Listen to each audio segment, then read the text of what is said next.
John Kozicki, thanks so much for being here today. If you could just share with everyone the name of your school and where you're located. Sure. John Kozicki, Michigan Rock School, in the suburbs of Metro Detroit, Michigan. And I think we've been doing Kids Rock with you, Dave, since I want to say like 2018. So I it's was, it's been yeah, almost that six sounds years about at this right. point. Yeah, Yeah. that's amazing. And like on average, how many kids do you typically have in the program? We consistently have, I would say, right around 20 to 25 kids in the program. Nice.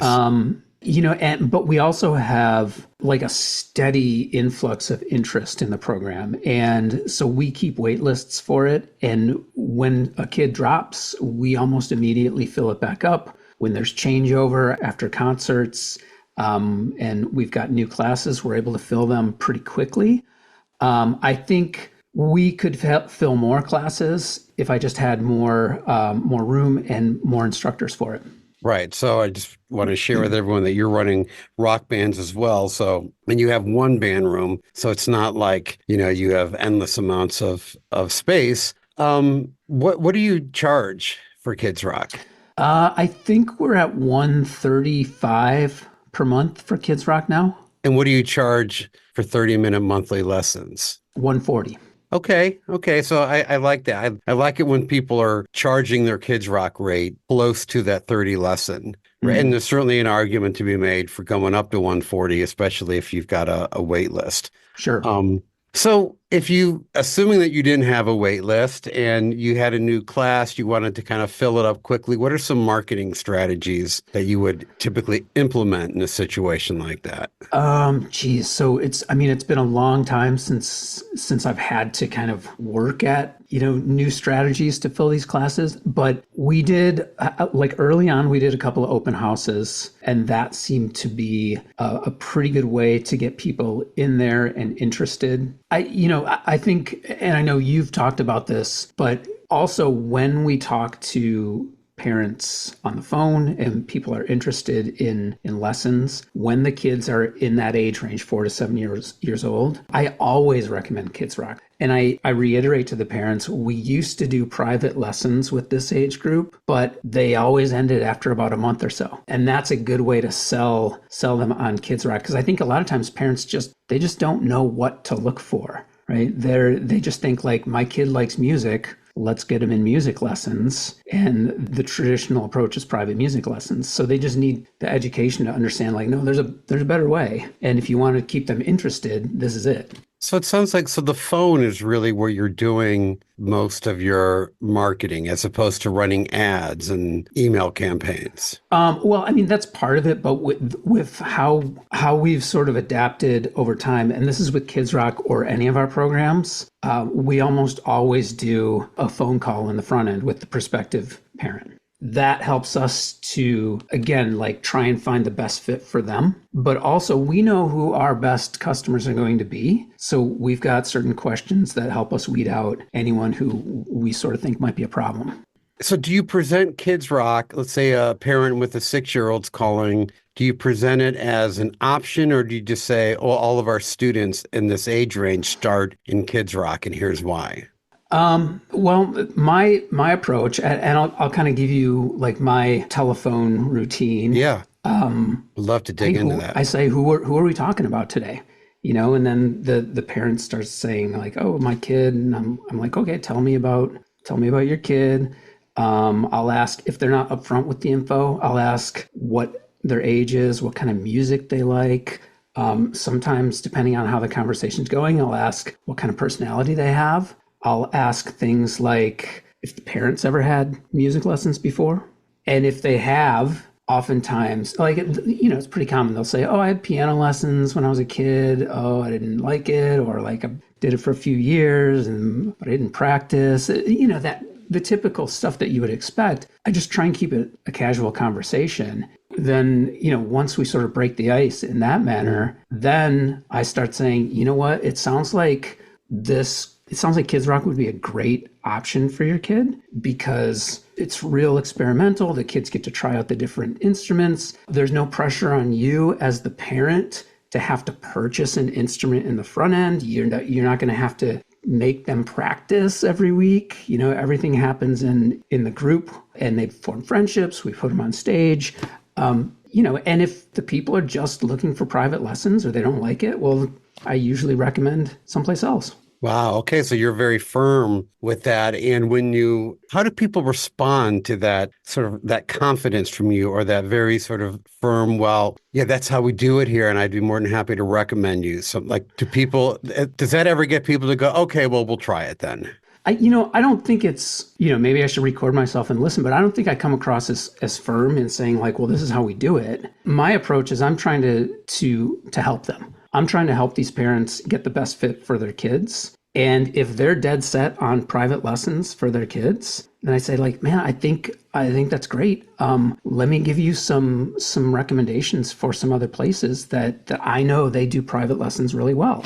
So I'm always just trying to help them. If they don't, if they're not interested in Kidzrock, that's fine. And you know what? I did the same thing at my school. And if I did refer them to somebody else, I would make a point to email them back in 2 or 3 weeks to see how it's going there. Even if it was a great fit, they're still blown away that I did it. And that person can still be a referral. Maybe they're happy. Or if they maybe start those lessons and they notice that their kid's complaining about it, and then they're like, yeah, I remember that conversation I had with Dave. Right. Maybe we will try that out.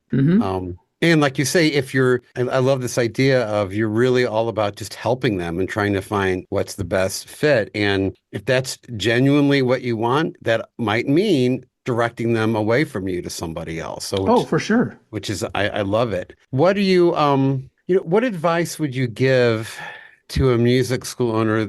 They just licensed Kidzrock. They don't have anyone enrolled. They're going through the training. What advice would you give to them in terms of just getting the program up on its feet?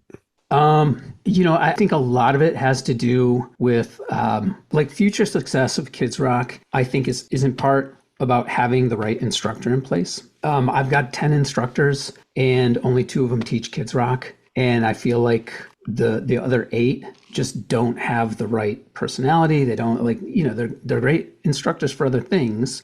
So I think in the front end, having the right instructor, and then be okay with inviting people into your studio just to see it, just to watch it. And we do that all the time with all of our programs. If there's interest and they're kind of unsure, I don't do any free trials. And when people ask if we do a free trial, I'm upfront with them and I say, here's why we don't do free trials. Because if I give you a free trial and your kid comes in for a private lesson, they're going to love it. Everything's going to be new. It's going to be interesting, but the kid's not really going to learn if it's something that they're interested in. And we're also not going to be able to figure out what the best fit for your kid is if they're just doing a private lesson with one instructor. So I always say, instead, come in for a tour.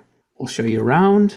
We'll put some different instruments in the kids' hands and ask a few questions. You can get a sense of what we're like. I can, get a sense of what your kid might be more inclined for. So when it comes to Kidzrock, we say, hey, we've got a demo class. Why don't you come to the demo class if they're brand new to licensing Kidzrock? If they have one class, have people come in and observe. I think it's for anything. It's easier to see it and then picture your kid or the kid picture themselves there than to describe it on the phone. Do you do anything to get the current Kidzrock families to refer? Or do you do anything with your teachers to try to get them talking about it, to educate parents on the program? Are you talking about like incentives for referrals?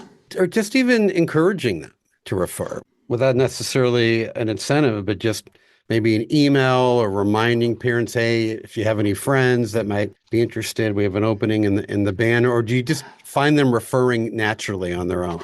Most of the time, they're referring by themselves without any prompting. And I think that's just the longevity of it, right? I think that's just because we have been doing it for a while.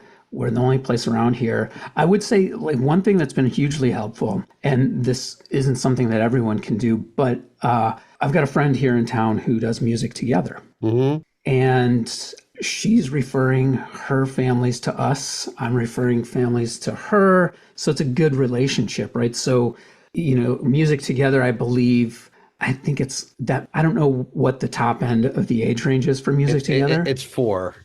Okay. But that's almost like this built-in referral system, right? Because she's right down the street and with music together, I think she does classes of like 12 to 15. So lots of referrals from there.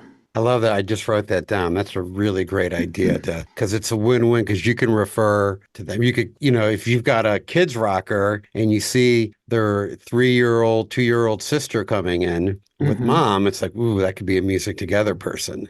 Yeah. Um, Yep. that's great.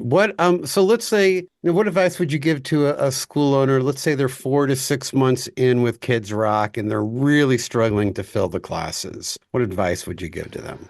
Um, that's a tough one because I think it might be situational. There's a lot to look at, like how are they promoting the program on their website?